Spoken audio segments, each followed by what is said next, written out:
Hey there. I'm not going to say, hey there, all you cats and kittens, because that's so annoying. But what I will say is I had to, as many of you had, I had to refresh my screen, and I feel so refreshed. So welcome back. I want to talk about Monnica Williams a little bit because she's somebody I've gotten to know and enjoyed my time with immensely. And one of the things that Monnica specializes in is understanding and appreciating and quantifying the impact of racial trauma and how bad it is for your body to be victimized in our country because of the color of your skin. And you know, I'm writing about this in Good Chemistry, that America has this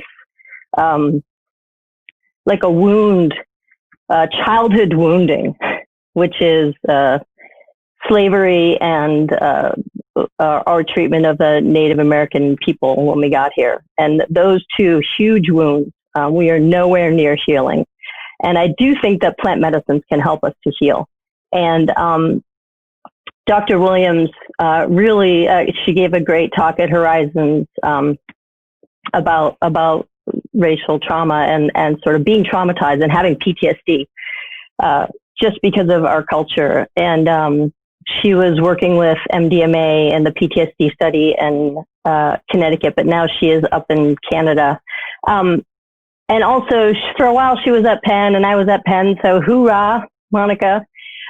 You guys, I really want you to read her bio. I don't want to read it to you, but she's got just a truly impressive history of where she's been and where she's going, and her work is so important. But I would like to turn the floor over to you, Monnica, so let's do whatever we have to do so that you can talk now instead of me. Okay. Can you all hear me? Is everything working? I can hear you and see you. Excellent. So if I'm looking to the side, it's because I have two screens. So I'm just going to get myself set up here, and then we can go. Let's see, share my screen with you so you can all see my presentation. And we'll get going for there. So thank you so much for that introduction.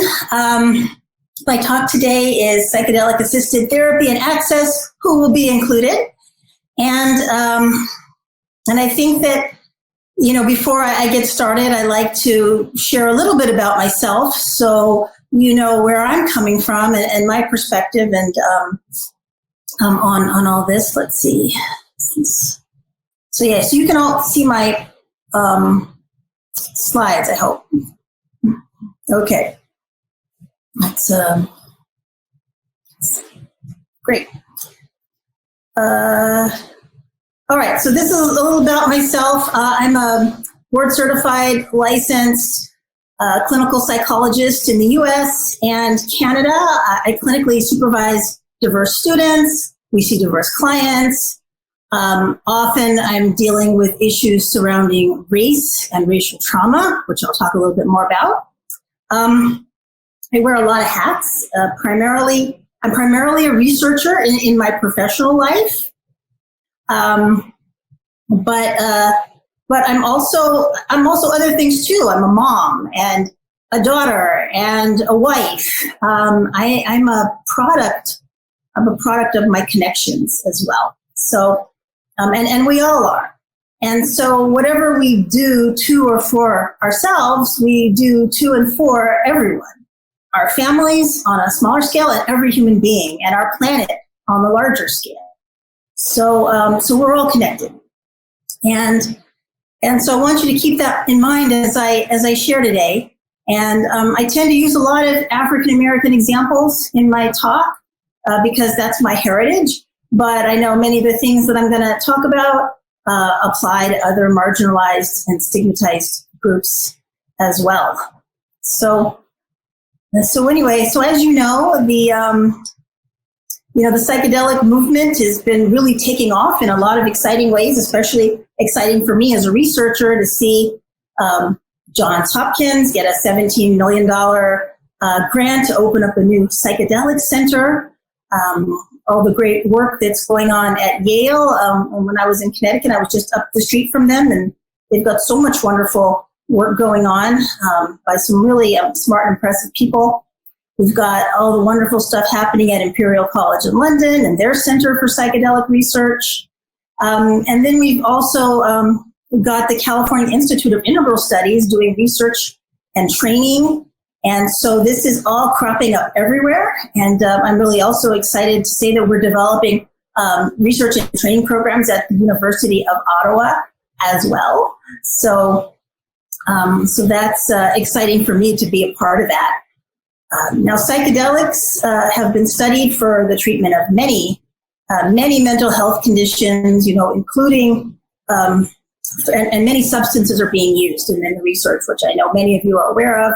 But just as a quick recap, we have substances like MDMA and psilocybin and ibogaine and LSD and ayahuasca and ketamine and to name a few. And they're being used for the treatment of several different conditions, mental health disorders, including depression, PTSD, OCD, and then struggles that aren't necessarily, we wouldn't necessarily diagnose these, but things like grief and bereavement, which can cause a lot of distress and challenge. So this is all fantastic work. And as a psychologist, I'm particularly interested in the psychotherapies that are going along with the use of psychedelics. And just a few of the empirically supported therapies that have been used for psychedelic-assisted psychotherapy include some of these that I have listed here: ACT, internal family systems, cognitive processing therapy, functional analytic psychotherapy. I'm sure there are others as well.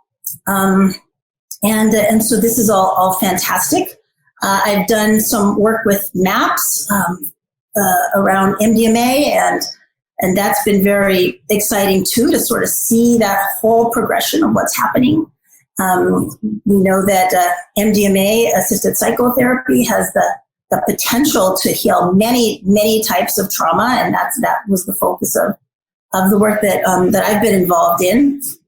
And the FDA had approved MDMA for the treatment of PTSD in research studies, and now it's available for expanded access, and that's going to be gearing up soon.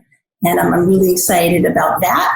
But I also have to ask, what is the potential for what we call racial trauma, right? And so that's a kind of trauma. You may not hear as much about it, but it's a type of trauma that can happen as a result of racism.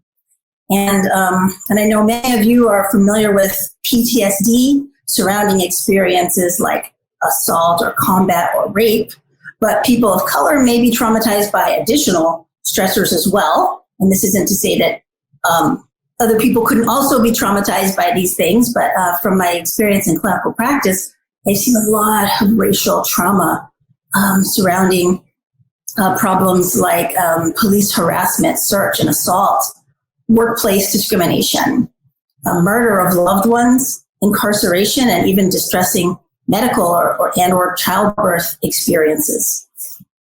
And people who are new immigrants who may be refugees or displaced from their original homes may also be experiencing racial traumas, including problems like the sequel of experiencing or witnessing torture, experiencing ethnic cleansing and persecution.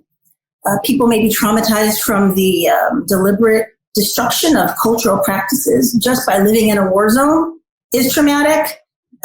Immigration difficulties and deportation, right? So these are all things that can also cause trauma, but they're not always on the radar of clinicians, people like me who are trying to help traumatized people. And if it's not something you think about a lot, you're not going to be particularly effective trying to help people who are suffering as a result of these things. And in addition, on top of that, many people groups are suffering from cultural trauma. And and cultural trauma, and people of color tend to have higher rates of PTSD. And I think a lot of this is because of those cultural traumas, which are even historical traumas that can go back, hundreds of years. And some examples can be, we can see, for example, the children and grandchildren of Holocaust survivors. We know that research has shown that they can be more susceptible to PTSD, and they've even identified some biological and inherited mechanisms for this as well. So cultural trauma is inherited. And then we also see struggles in the descendants of Japanese internment camp survivors, and then also the Native American boarding school experience. So the whole Native American experience has been traumatic in many ways. And this is a picture from a Native American boarding school where children were taken forcibly from their families and often put in abusive situations in boarding schools where their heritage and culture was taken away, and they were punished for speaking their own languages. And then we have all the African American traumatic cultural history, where Black people from Africa were kidnapped, sold into slavery, endured socially sanctioned rape, Jim Crow laws, segregation, marginalization, and discrimination into current times.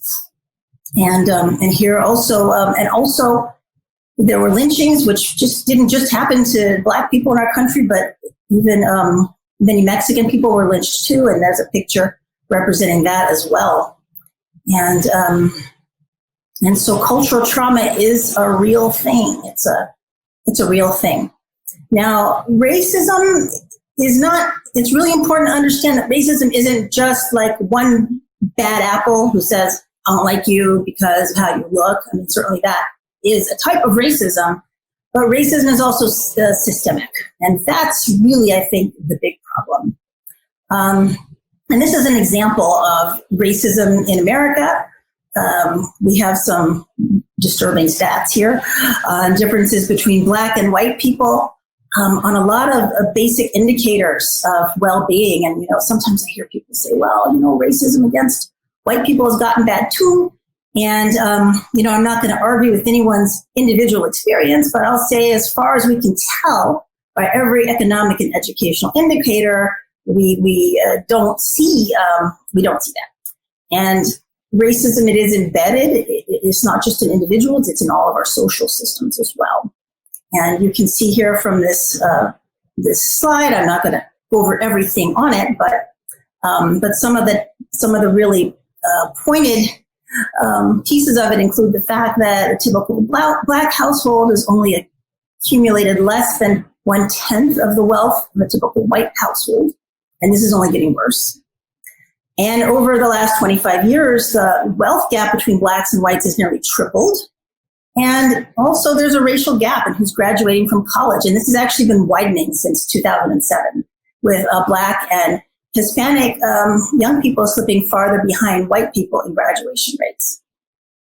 And so I don't want to just throw the U.S. under the bus, because this is happening in all Western countries. There are these racial and ethnic inequities. I'm in Canada now, and that's a lot better in some ways, but there's also a racism problem in Canada as well. And again, by almost every indicator, the indigenous population in Canada is treated worse and lives with more hardship than even African Americans in the United States. So all these facts tell us that despite good intentions and progressive policies, Canada has serious racial challenges as well. And just FYI, Canada also had the Native American boarding school experience, and then their last segregated school wasn't closed until the 1980s. And they also have a big problem that is ongoing now, having to do with the extermination or sterilization abuse of Indigenous women in Canada. And this is a really terrible thing. So all that to say that racism impacts people of color, of all genders, all ages, from all ethnic and racial groups. And we've also found that there is a profound connection between racism and mental health. So over the last 15 years, we've had some really important research that's been done that illustrates that that racism is a factor in the cause or exacerbation of many different problems, including PTSD, stress, anxiety, depression, substance use, alcohol abuse, binge eating. I mean, everything you can measure, racism makes it worse. So that's the take-home message, and all of this is what we call racial trauma, right? And so people of color may feel as if they are being assailed on all sides by traumas, by racism in many different forms, and this trauma is cumulative. So the more you endure, the more traumatized you become. Right. And so the question that I want to ask here, and part of the reason that I'm doing this work is I want to find out, as a scientist, can psychedelics heal racial trauma? Right. So can psychedelics heal racial trauma? And psychedelic healing is only as effective as people who have access to it. And we have to ask ourselves, who is this movement for? Is it for a white elite, or is it for everyone? Are we simply replicating the oppression and exclusion seen in our larger society, or are we going to do things differently? Can we do this right? Can we, as we are sort of launching into this renaissance, the psychedelic renaissance, can we do better than the way things have been? And so to this end, our lab did a study where we looked at all the research that had been done all over the world that we could find, that was in English, or that we could find a way to read. And we distilled out all the studies that were randomized controlled trials of psychedelic-assisted psychotherapy. And we found that people of color were not really included in that. And so to date, almost all white people have been part of these studies, both as patients and as researchers. And so it's really important that this be diversified so that we know if these treatments are generalizable to people of color and, to my interest, racial trauma. But the fact that we are not there yet has led to some questions and some soul searching, I think, because, if white people are benefiting from psychedelic medicine, people of color should too. And if we truly believe that psychedelics can bring people together and that we are all connected, we as a movement can and will need to do better. So much of my work has been focused on this goal and making racial equity and access a priority. And so you may be wondering, what does racial equity and access mean? Well, it means working for justice so that people from all groups can enjoy equal access and equal outcomes. And so this picture represents the reality for racial disparities. And here we see that each person is the same height in that they're all equal, but they don't have equal access due to problematic structures, which is an analogy to structural racism that creates a barrier to access. And this is the problem we need to solve to provide access to everyone, right? And so here we have our structural racism on the left, which makes barriers.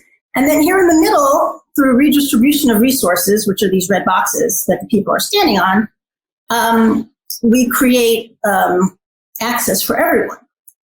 And this is something we can do today to give people more access. But it is inadequate. It is an inadequate stopgap when the true fix requires landscaping, as you see here at the bottom on the right, which is the structural change. And that's what we need to do to change the game. So here are some of the things that we've been working on to put these structures in place to make this a level playing field and provide equity and access to everyone. So for one, when I first started working with MAPS, there were almost no therapists of color. And so through hitting the lecture circuit and so forth, the seeds were planted for an MDMA therapy training for communities of color and a workshop on psychedelic medicine and cultural trauma. And so I was able to help get a grant from the Open Society Foundations to work with MAPS to do a workshop, which we did in August, which is so exciting because we enrolled 50 therapists of color, which I think is like a huge seismic shift. And I will say that that was not without some difficulties and trauma in of itself. But it happened, and we got funding from other sources too. And it was just so incredible how much love and support was out there for all this to happen. We got donations from River Styx and the Libra Foundation and Dr. Bernard Soaps and the Psychedelic Science Funders Collective. And this was all so essential to improving the treatment for people of color by infusing more diversity into the whole system. However, we still have needs. I mean, for example, even right now at MAPS, there's almost no approved supervisors who are able to provide culturally informed oversight to new therapists who may need guidance in working with people from other cultures or ethnic backgrounds. I mean, I can only think of one person. So there's still a huge need. But apart from MAPS, I'm not aware of any other study sponsors or research teams who are really attending to this issue. I mean, I'm sure there's some out there, but I don't really know of them. So I think there's still so much more to do. And the California Institute of Integral Studies has really put some successful measures in place to increase admission for their trainees of color, though this wasn't always the case, but I'm super inspired with what's happening there. But I'm also currently planning to develop some of my own programming at the University of Ottawa with the full support from the deans there of social science and the Faculty of Arts, and diversity and multicultural counseling competence will be a priority. And then also, so there is a real journal called the Journal of Psychedelic Studies, in case you didn't know. And several of us became involved in putting together a special issue on diversity in psychedelic studies, and it was wonderful to be able to provide some scientific leadership there. And again, going back to our structural racism, the journals tend to be led by predominantly white males, and so even on that editorial board, there wasn't much diversity. I mean, and there still isn't, but we did score a little bit of a victory there, because after the issue came out, the editor invited me and Dr. Lavache to be on the editorial board. So small victory. And at Chacruna, we started a racial equity and access committee. And I should also point out there's also a women, gender diversity, and sexual minorities working group as well. And this is to promote access, inclusion, and diversity by including the voices of people who haven't been heard or included before, which include women, queer people, indigenous people, people of color, the whole global South, or what have you. And so that's been really important. And one of the big things we did not too long ago was we put together a whole webpage for about people of color who've been really making a difference in this world, because so often, you know, some of us will see that there's a conference or a panel or a talk or a presentation and there's no people of color. And when we bring it up, they're like, oh, well, we can't find any. So we're like, okay, we're going to make a webpage so you can find us. And I encourage you to check it out, because there's some really fantastic folks there, including many people on that list are also speaking at this conference today. So, and we've written many articles on Chacruna focused on these issues as well. Here's one I wrote recently. I was super excited to write it. It's called Why Black People Should Embrace Psychedelic Healing, Reclaiming Our Cultural Birthright. And also I'm working with two amazing Black women. The three of us are going to be publishing an article with our voices and our experiences receiving psychedelic-assisted psychotherapy as part of the MAPS training program. And it's super exciting that this will probably be the first account from Black women on this in the scientific literature, at least that I could find. And that's exciting and sad that it hasn't been done, but it's happening, and we still have so much more to do. So So what are the next steps? And how do we actually do this? What more do we need to do? So in all of our endeavors, we need to be thinking about how we're working for justice so that people from all groups can enjoy equal access and equal outcomes. And we need to use our resources now to create equity in the short term while working to transform systems and infrastructure to create fairness in the long run. And in all of our endeavors, each of us can ask ourselves, what are we doing now that shows that we can reflect and respect diversity? How are we working to exemplify cultural humility? How can we support culturally appropriate care? How do we engage with the community? Can we monitor disparities? Can we see them happening around us all the time? And so often we don't do or say anything, but I would challenge you, call them out, advocate for justice, offer solutions, right? Because you can't say, I care about everyone. We're all connected, peace, love, psychedelics, and do nothing because that's not authentic, right? So do a fearless moral inventory of your own privilege and your own practices. And we all have privileges in some way, myself included. Because if we're not part of the solution, we're part of the problem. And I just want to encourage you to all join me on this. It's not easy, but nothing easy is worth doing, as they say. So please join me. And for those of you who are clinicians, I'm going to make a shameless plug for my forthcoming book, which can help you. I mean, I know many of us never actually got any training in how to be a good therapist or guide or facilitator or healer from people from different cultures or ethnic backgrounds. And I think all of us have the potential to become powerful and benevolent agents of change by recentering our healing work on eliminating mental health inequities and providing culturally sensitive care to people of color. So I'm going to give you a tool as a resource. That's my book. Buy it, read it. And then also, I just want to thank you all for being here, listening to me. That's a picture of my son on the slide, and I'm happy to take questions. And there's my contact information if you want to reach out to me. You know where to find me. I'm not going to find it. So thank you all. I'll take some questions now. Thank you so much, Monnica. It's a great picture of your son. I appreciate you identifying yourself as a mother. And New Harbinger publisher, I like that. You are a harbinger of good news and budding growth. I have a couple questions before we get to these other people. Yeah. You mentioned that you have some plans for what's happening in Ottawa, and I need details. Oh my gosh. Well, we are doing so much. It's incredible. We're applying to start a center for psychedelic and contemplative studies.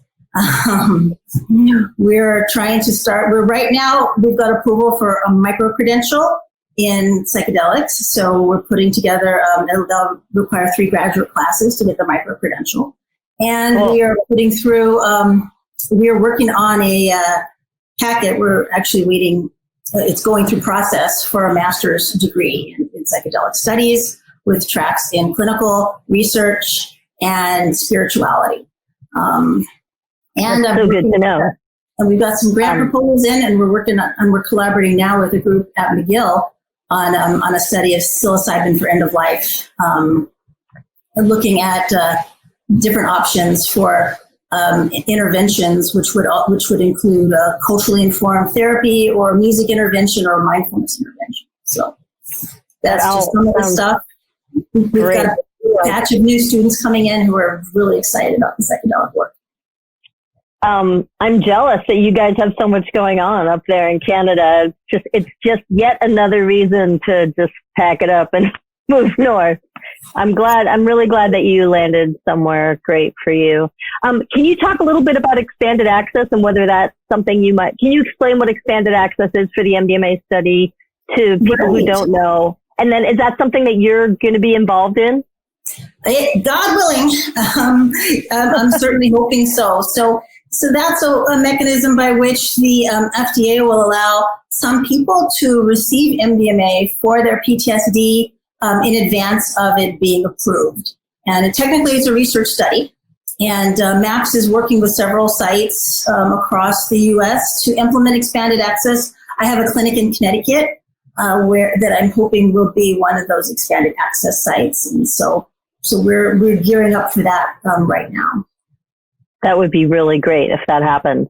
So there's a couple of questions from the audience, and sorry if I'm sort of paraphrasing for the people who had these questions written. One person wants you to talk about those of us, meaning people who are here now at this conference, who are experiencing trauma-based racial microaggressions within the psychedelic space. Some of us who are African American who have been excluded from consideration to be MDMA psychotherapist trainees because we are not allowed affiliation with agencies to proceed with our applications. We need someone to speak up for us and to speak with us. So can you talk about this a little bit? Yeah, well, I mean, I know that MAPS put in place a committee that's kind of all about keeping an eye on a lot of these diversity and inclusion issues. I mean, I'm not part of that committee, but I know several fantastic people who are, and I would say take it up with them, and I think that they'll go to bat for you. But it's something that filters exist, and people don't really think about it. They just sort of appear and then create barriers, and then afterwards, people are like, "Oh my gosh, what happened there?" You know. Another question is about if you could talk about how we recruit people of color for future studies, and how can we change the complexion. Obviously, we need to change not only the research subjects, but the research practitioners and the clinicians, right? Everything needs to change. And what sort of ideas do you have about how we can do that? Oh, I'm glad you asked me that. Actually, I could spend 2 hours talking about just that, and I have before. Right. I gave a talk in Germany last summer about this, but I have a paper out now actually for people who want more information on it. But really one of the best things that we can do is diversify our teams, our research teams, because when you diversify, you get everybody on the team gets all the wonderful knowledge and input from all the other people on the team, and we all grow and we learn together. And then also that helps us reach diverse people because they see that we have a diverse team, and they're like, okay, I can trust them, or they might understand me, or I might not experience as many microaggressions. So I think that diversifying our teams is like the number one thing we can do. And if you want to see like the other 10 recommendations, you're going to have to get my paper. So, but it's published in that special issue that I mentioned in the Journal of Psychedelic Studies. So yeah.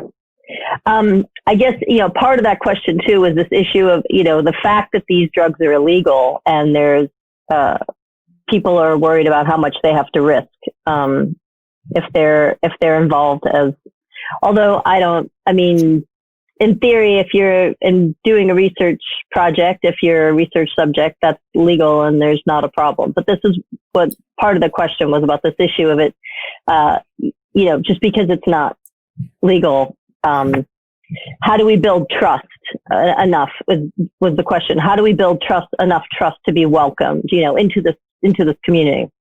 Given the history of government promoting of drugs within Black communities over the past few decades, people of color would be right to be skeptical of outsiders coming into their communities, offering help via the use of current illegal substances. Oh, yeah. I mean, absolutely, this is a problem because we know that people of color have been abused in the name of research. And so,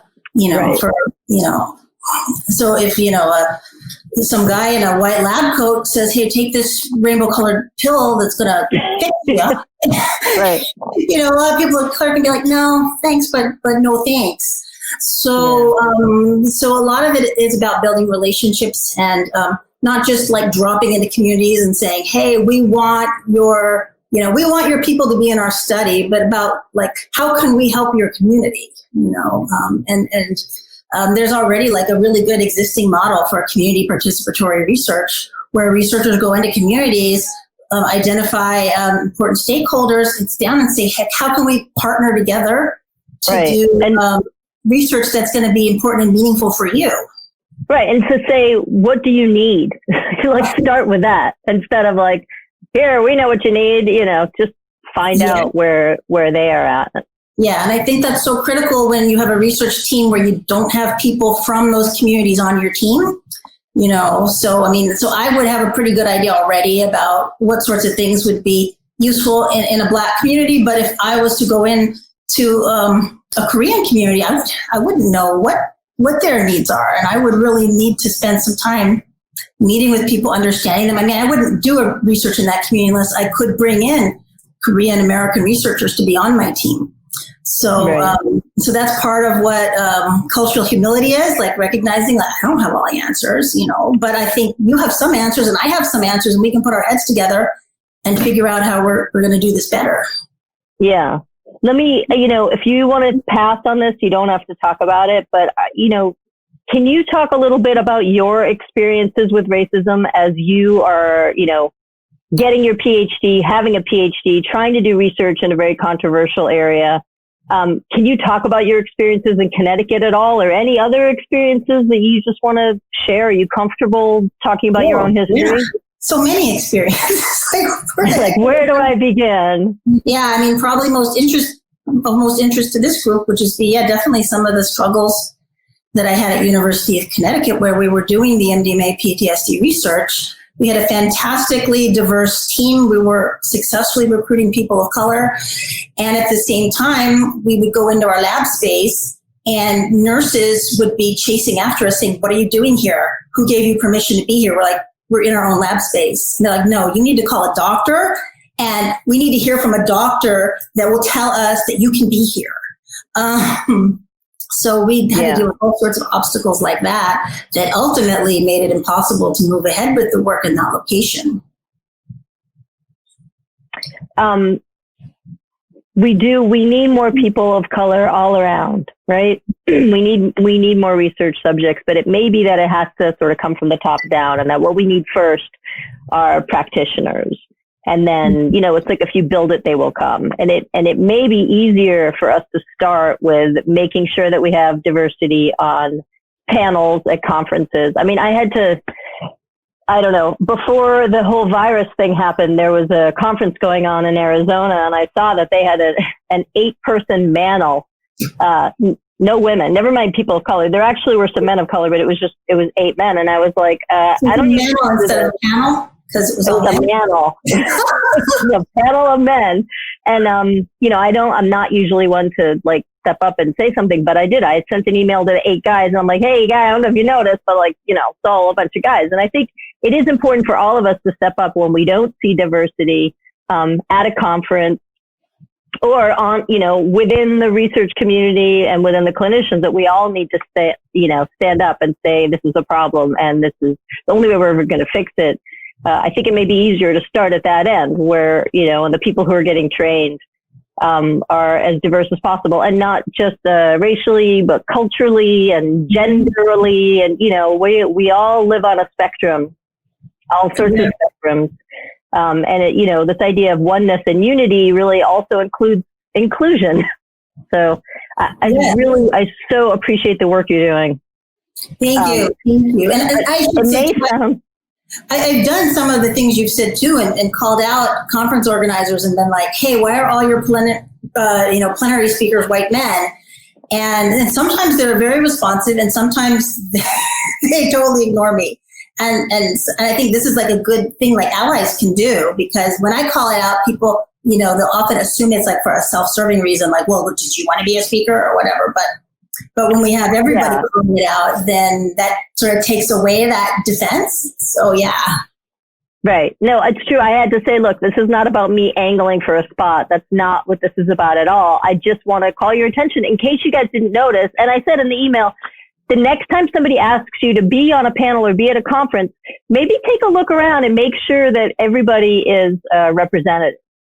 So I've decided I'm not going to speak at conferences anymore if there's not more diversity. I can't be the token person of color. Well, look, the token thing, I understand that. I mean, I was on a scientific advisory board for a cannabis panel, and I couldn't understand why I was there. And then I was like, oh wait, I'm a woman. That's why I'm here. But then I'm like, but it has to start somewhere, and everybody has to do what they can so that it grows. And a rising tide lifts all boats. And so sometimes, if you're the only person, but you're not the only person, but if they invite you and you're like, oh, well, if you're looking for other women of color, that's why I think it's so great that Chacruna made this list and this website where it's like, look, these people are right here. Okay. And here are their credentials. They're amazing. So, we have more time. Yeah. Hold on. More questions? That's my job. I'm supposed to have more questions for you. Somebody wrote a funny comment here called the Tech Dell test, which is if you have a tech conference with a panel that's more than 50% women and it's not about women in tech, then, you failed. Anyway, not important. Can you see the questions, Monnica, or is it only me? I have so much power right now. Yeah, I mean, there's questions that are coming up on the chat window, but I know that people were being encouraged to put their questions in the question window, which I guess you control. So. But yeah. Well, here's a question. How do I offer my support as a person of color in a largely white cis organization who have been engaging in their own cultural humility without tokenizing myself? That's kind of what we were just talking. Look, why don't you go off on a little tokenization riff? Because, why? Tell me why it's so terrible and how we can change it. Yeah, well, so I'll give you a little example of something that happened to me once. The chair of my department said, will you be on this hiring committee because the dean wants a person of color on the hiring committee? And I'm like, but they're hiring someone for neuroscience. That's not my area. I'm like, it's okay. So I was on this committee. I had no valuable intellectual contributions. Everyone knew I was just there to be a token. It was horrible. And so part of me at first was like, well, it would be good to be there because I can help, maybe look after some diversity concerns. But it actually ended up being like really kind of humiliating, to be honest, and didn't really serve anyone. And so tokenization is when you include a person just because you want to say or look like you're being inclusive when you're not really being inclusive and that person doesn't have any power. So for example, I was asked to be on a diversity subcommittee and I said, well, does that committee have a vote on your board? And they said no. So I'm like, no, thank you. So what's the point? that we have a voice and that our contributions are useful. So so it's not just about being the only one, but it often is about being the only one. But it's like it has to start somewhere. Right. Or it's like people just need, you need to introduce them to other people who aren't just you. There's this top question here that I've been avoiding because I don't know who can answer it, but I'm going to see if you want to take a stab at it. Otherwise, at least we can say we tried because it has the most upvotes. Oh. Are you ready? I don't know. You ready? Yeah, I'm ready. In the political realm, does the panel, which is you, have any view on how we build links with more mainstream politicians, including conservatives? Perhaps in this case, the libertarians can be allies. So the point is like, how, are we all just a bunch of like lefty liberals talking to each other? And if so, would we have more power if we cross the aisle? And how do we include people who are conservative? I know it's a bit of a political question, but do you have any thoughts about it, panel? Yeah, well, I think the first thing we need to do is actually build bridges and connections because it's really easy to kind of like say, oh, those other people, they're so different from me that they wouldn't understand me, they wouldn't understand my needs, and then you don't try. And I think that really most people, if you kind of get down to what's important to them, most of the time for everybody, it's the same things that are important to us. We just have different ways of trying to get there. Like our families are important to us and our relationships and our sense of having a purpose in the world. Like these are all common things across political parties. And so if you can engage people at that level, you can find a common ground and then that kind of builds connection. And so I would say go to your representative, like your state or your local representative or your federal representative, because like you voted for that person, or even if you didn't vote for them, they represent your district. They have a job to see you and hear you. So go and like see them and meet them and connect with them as a person, and stay in their ear. And then they're going to be more likely to listen to you and not write you off. I mean, that's not the only, and there's other ways too, but I would say like that's one important way to. I think, and not just like, go talk to your politician, but like go talk to your neighbor. One of the things I talk about a lot is just people outing themselves and being honest about their own use and whether it's had a positive or negative impact on them, but to maybe share a little bit more widely with people so that you can destigmatize it. And I think that, the way to cross the aisle is just like to cross the street. I live in a small town and there are a lot of people here who aren't lefty liberals, a lot. Yeah. But they're my kids' friends' parents, and we talk on the soccer field and I see them at the school gym or whatever. And like, they're regular people and they have kids like I do in the schools. And so that's also, I think, little aisle crossing, but it can lead to something bigger. Yeah. And tell your stories too. And because then you tell people your stories, they'll tell you their stories. And if I, say, hey, my daughter was like really helped by this psychedelic experience. And here's what she was struggling with, and here's how she got better. And someone else might say, well, you know what? I have a son who's struggling like that too, So I think our stories are really powerful. And I think you're right. Yeah. I think it does come down to this more of a personal connection. It's like we all keep talking about connection and oneness in terms of like altered states, but like, if you're really going to talk the walk, then you need to have connection and oneness with the person who is maybe going to vote differently from you. But, we have to find ways to unify and to come together. And if nothing else, we're all being traumatized right now, all of us, right? Oh, yeah. So maybe we come together because, as a species, we are now all having the same trauma. I mean, obviously some of us have it easier than others, but maybe it is a unifying thing, at least, that we are all vulnerable to the same infectious organisms, at least. Yeah, I mean, I've been doing some volunteer research on behalf of correctional officers in Connecticut. And when I was first approached about this work, I was like, oh my gosh, like correctional officers, like the prison guards who were like beating people and stuff. But as I got to understand their struggles, their mental health concerns, what they're going through, it's like, it helped me see that like everyone was a victim of this broken structure. The inmates and the correctional officers whose life expectancy was 60, and I asked them, what do you do at work? And they say retiring. So, Yeah. So I think that, we shouldn't be so quick to assume that people in other camps, that we can't connect with them in some way. Well, I've been sort of joking with people, just our work as therapists and as psychiatrists, like, we're going to have work for decades and decades to come now because of the trauma that people are going through. And it's like, you thought life was shitty, like half a year ago or a year ago. I was like, you ain't seen nothing yet.